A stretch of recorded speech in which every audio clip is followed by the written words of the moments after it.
Dr. Khanna will give a talk. Thank you, Chairperson.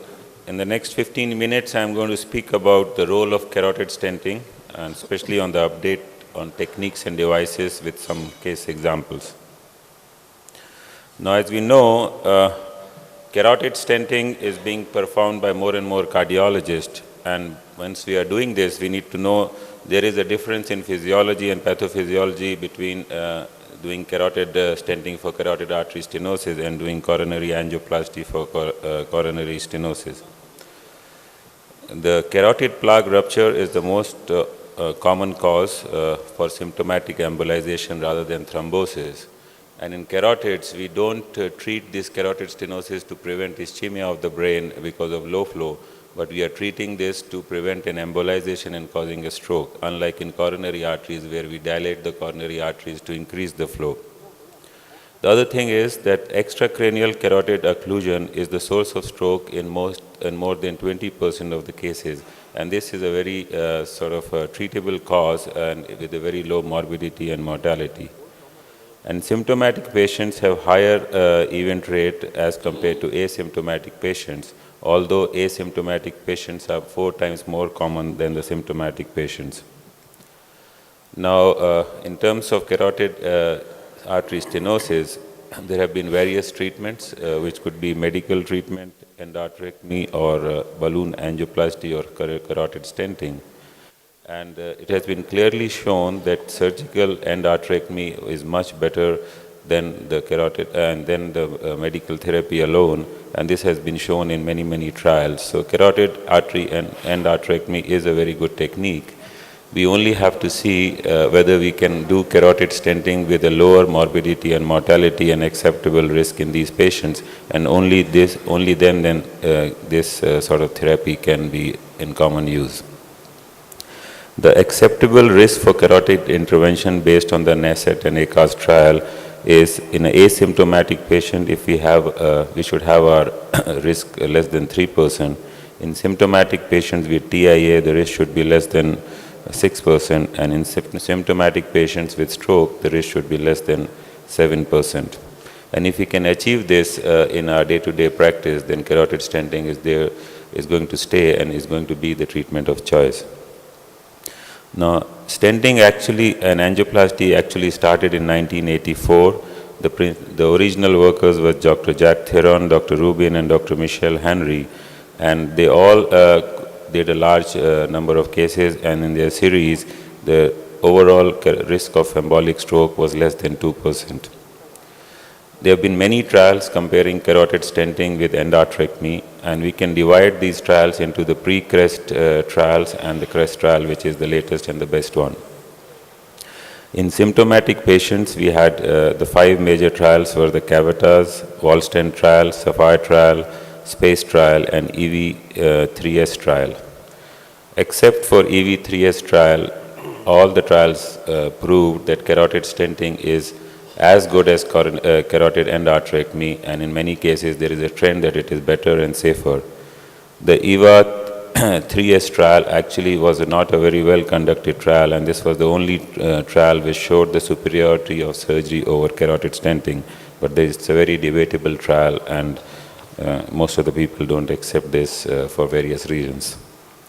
The CREST trial is the biggest trial, and it sort of enrolled about 2,500 patients in a follow-up of 4 years and a median follow-up of 2.5 years. And it clearly showed that among patients with carotid stenosis, both symptomatic and asymptomatic, the risk of primary and secondary endpoints and the mortality was much lower as compared to carotid endarterectomy. And also that these results were sustainable over 2.5 years in a median follow-up. In terms of indications for carotid stenting, in the real world, if you have a symptomatic patient who is high risk for surgery, the stent is preferred. And if you have an asymptomatic patient with more than 80% stenosis, the stent is preferred technique. Although a patient's preference, age, sex, and aortic arch anatomy, and also the presence of thrombus and calcification and tortuosity of carotid arteries do play an important role in determining which patient should go angioplasty and which patient should undergo surgery. Now, in terms of technique, whenever we do a carotid stenting, the first thing is we should have a very good angiographic picture, which could be done by a CT scan, MRI, or a direct angiography in the cath lab suite. And what we see is the aortic arch anatomy, the type of aortic arch, the common and internal carotid arteries and external carotid arteries, four-vessel angiography, and intracranial circulation. And this is very important for determining our approach for carotid stenting.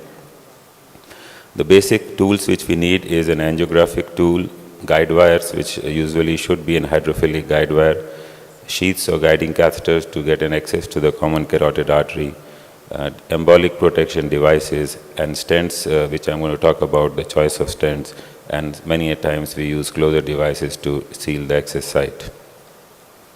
The fundamental steps are, we have an access, we do an arch angiography, then we have a selective catheterization and in the common carotid artery, then we advance a guide wire into the external carotid artery, we advance the sheath or a guiding catheter up to near the bifurcation of common carotid artery, then we put a distal or a proximal protection device, and the pre-dilatation is left to our choice. Then we put a stent and we clear the debris if we are using a proximal protection device, and then remove the embolic protection device and do a final angiogram, which includes a DSA of the brain, intracranial angiogram. Now, in angiography, we have to be very sure of the site of stenosis, the bifurcation, the anatomy of the bifurcation, the presence of severity of ulceration and thrombus, the lesion length, the landing zone for a distal protection device, and also the patency of external carotid artery, the branching and the length of the external carotid artery, and also the completion of circle of Willis inside the brain. If you see the stents which we deploy for carotid stenting, most of them are at the bifurcation. 90% of them would be at the bifurcation, and only 2 or 3% would be at an intracranial, internal carotid artery alone or at multiple sites. Now, how do we choose our devices? Basically, we have three sort of devices which we are concentrating on. One is how to get an access. So it will be, whether it's a guiding catheter or it's a sheath, and how do we choose it. Second is the choice of stent, and third is the choice of the distal or proximal protection devices. What is most important is that we need to see the anatomy of the aortic arch. We have to see whether it's type 1, type 2, or type 3 aortic arch. And if it is type 2 or type 3 aortic arch, usually a Siemens catheter or a AR catheter would help us to engage the common carotid artery. Between the guiding catheters and the sheaths, the guiding catheters are good in terms that they have a good torqueability, they are more rigid and provide a better support, but the disadvantage is that they require an 8 or 9 French sheath, and they have an uneven transition with the inner catheter. The sheaths are of advantage because they are only 6 French or maximum 7 French, and the integrated dilator provides a smooth transition, but the disadvantages are they have no torque control, they are less rigid, and they are less favorable for tortuous anatomies. We access the common carotid either by a Siemens, RCA, or a VTEC catheter, and then I've told you the technique. We actually go to the external carotid, park our wire there, and then advance the sheath or a guiding catheter up to the common carotid artery. We also have dedicated systems for getting an access to the common carotid artery, especially in difficult aortic arches. We have a Python catheter which works on 2 guide wire system, and it is very good to engage these tortuous carotids and also with acute angle takeoff. The second thing is the neuroprotection. The neuroprotection is practically of 2 types. One is the proximal protection devices, which could be either a Parodi system or a MoMA system. from Medtronic, Invatec, or it could be distal protections, which could be filters or balloons, and there are different types of them. I'm going to just briefly touch on few of those. But it's very important that once we do a carotid angioplasty, the embolism occurs in all phases of carotid angioplasty, and that is why it's very important to do carotid angioplasty with some sort of embolic protection devices. There are different types of filters which are available. I'm just not going to go through the details of each of them, but the most important thing about these filters is that most of them would have a pore size between 80 to 140 microns, and they have a delivery sheath which is about 3 to 3.5 millimeter in diameter, and a retrieval sheath which is about 4.5 to 5 millimeter in diameter.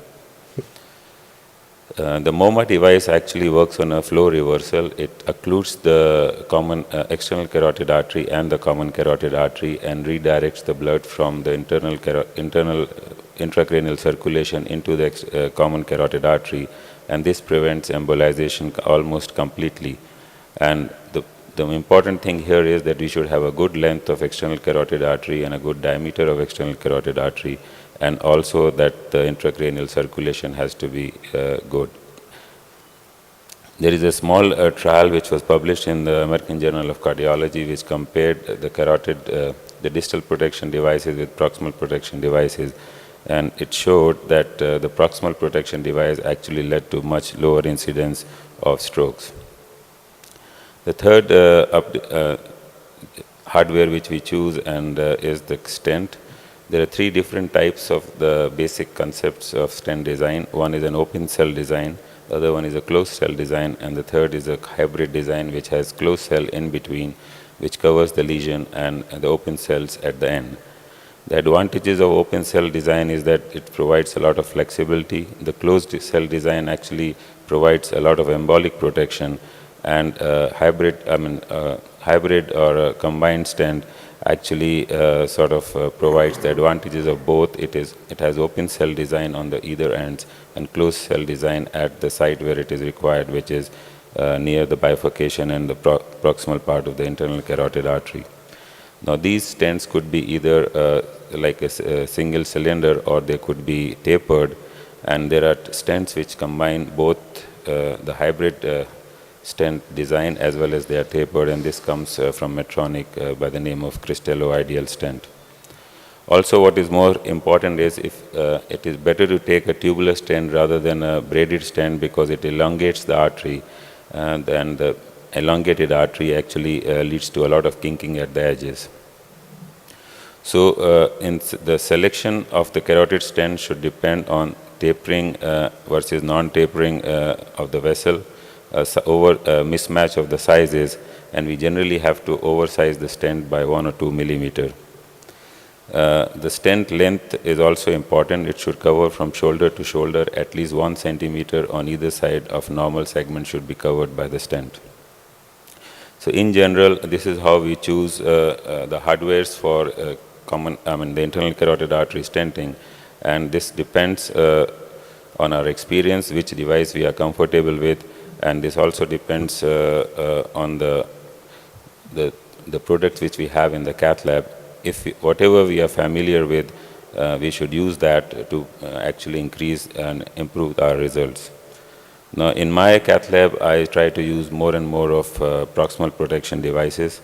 This is one of our patients who came in the night with acute coronary syndrome and also recurrent TIAs, and when we did an angiogram, he had an LAD stenosis which we fixed, and also high-grade internal carotid artery stenosis on the right side and also on the left side. And we checked the vertebral, like in this patient, both the vertebrals were of good size and the circular villus was patent. And then we went ahead and cannulated the right internal carotid artery, and we saw there is a 99% thrombotic lesion in the right internal carotid artery. We work on the road mapping, and on the road map we passed in a wire into the external carotid artery, and after that we placed in a MoMA device, and once we achieved a flow reversal, we actually passed the lesion with a 014 whisper guide wire, and after that we placed a Cristello ideal stent in the right internal carotid artery, and we got a good result on the right side. Then we went on the left side and we saw a tight lesion in the origin of the left internal carotid artery. We did a similar procedure. We established a cerebral blood flow reversal. And after that, we dilated the internal carotid artery and then put in a Cristello ideal stent. And after that, we aspirated the thrombus. We deflated the balloons in the external and common carotid artery and got a good result on this side as well. And this is the final result which we got on the left side. And this was followed by an intracranial angiogram which showed there was no embolization. And we could treat both acute coronary syndrome and recurrent impending stroke at the same time. This is our personal experience. We have done 377 cases of carotid stenting. We have used embolic protection device in 298 patients. We had 8 strokes, and now we have started using radial route for carotid angioplasty, and we have used this in 23 of our patients. So in conclusion, in terms of carotid stent techniques, the general guidelines are don't force. If some hardware is not advancing, select another shape of an excess guiding catheter, rethink of your treatment options, and it is never late to back out if you cannot do a good stenting, but it is very disastrous if you really push your things and cause a stroke during the procedure. Secondly, don't start carotid stenting with suboptimal support, be in terms of a guiding catheter or a sheath. And complications such as stroke or death do not happen generally in carotid stenting if you are careful. And there is no evidence to date that the incidence is impacted by a stent design or the choice of embolic protection device, except one published report. However, there is evidence that stroke and death is impacted by patient characteristics such as age and diabetic status. And to achieve a perfect outcome of carotid stenting procedure, operators' familiarity with devices is very important, and the learning curve is very important. And it appears that the learning curve should not be very steep, it should be gradual, and one should be getting more and more familiar with the devices and then try to take more and more complex cases and start with simple cases. So in conclusion, carotid stenting is a very viable alternative to endarterectomy. It is less invasive, it is very safe, it has no local complications like in surgery. It is also very safe in high-risk surgical groups, and it is comparable with low surgical risk groups also. So the vascular surgeons have to really see a caution that cardiologists are maybe too close than they appear to do take over the carotid artery stenosis. Thank you very much. We do Asia Pacific Vascular Interventional course every year. We just completed one in June, and this is in association with SCAI and International Society of Endovascular Specialists. The next course would be on 6th of June next year, and we would be very happy to invite you to join the course and also to join our society. Thank you very much. Thank you, Dr. Khanna. Any questions from audience?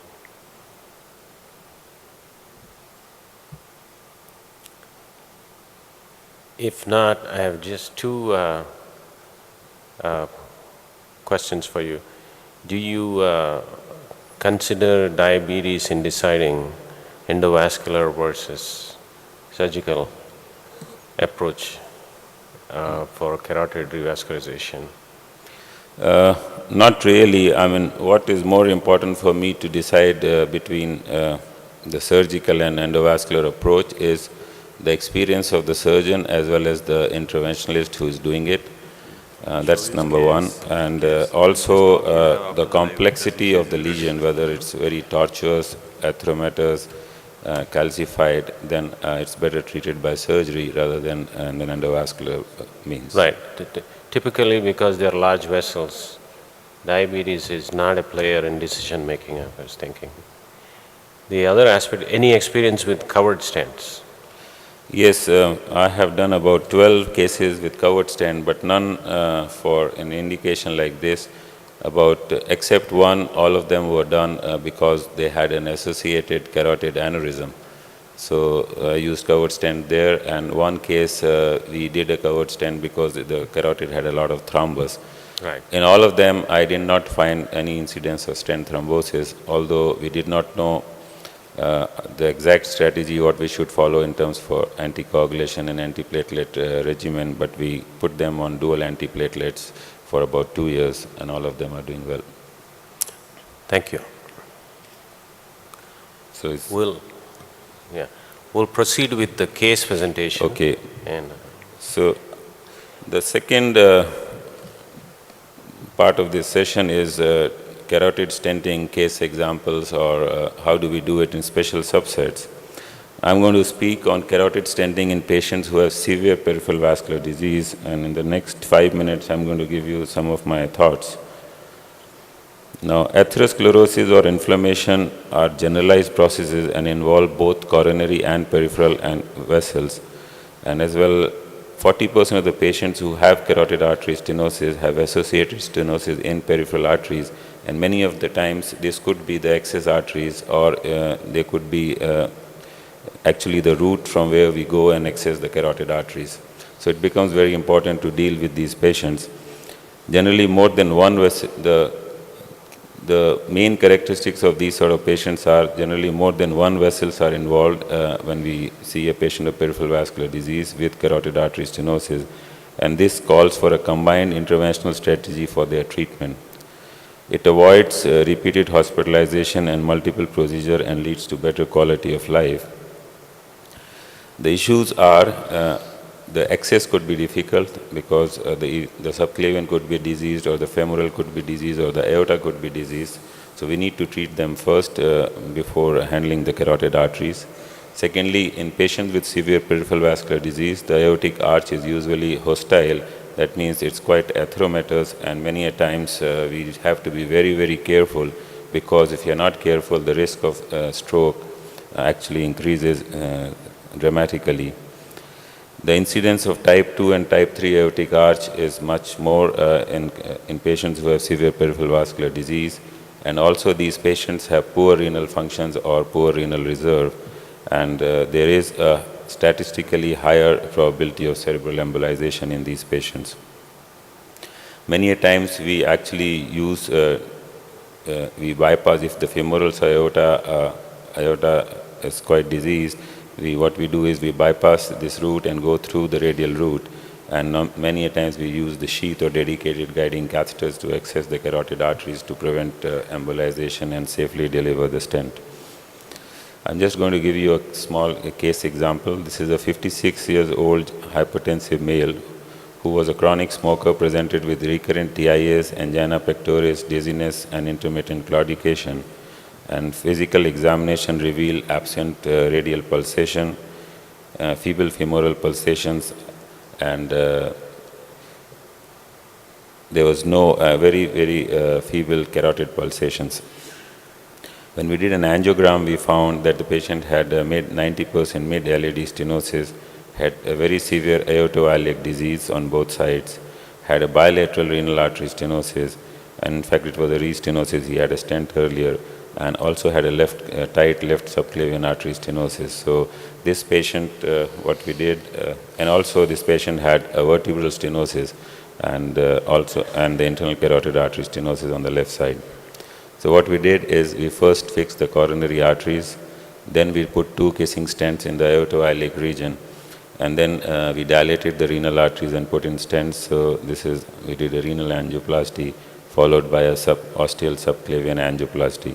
So now we had 2 routes which were good enough to give us access to carotids, either from the radial or from the femoral, but we chose to go from the femoral now, and we treated the vertebral artery by coronary techniques. We put a 4 millimeter stent into the left vertebral artery, and then accessed the carotid artery. We used a distal percusurge balloon to have a distal protection, and Then we stented the common and internal carotid artery.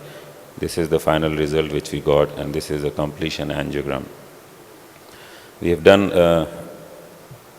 in our personal experience, patients with peripheral vascular disease and with combined carotid stenting. We had 65 patients with iliac stenosis, 40 with renal stenosis.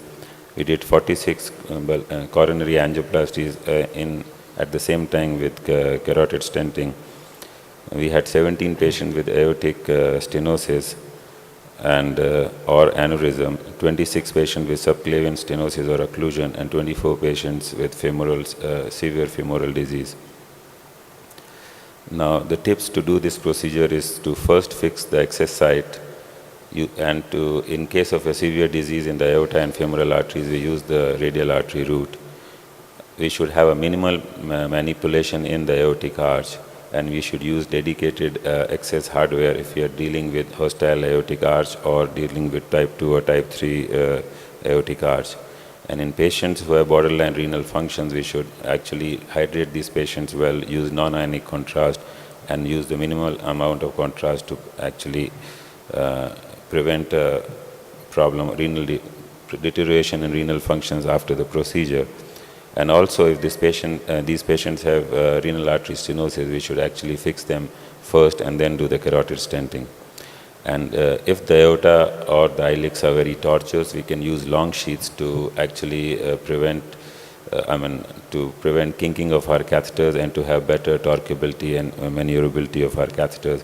And once we use this, then the carotid stenting becomes very routine. Thank you very much. Any questions?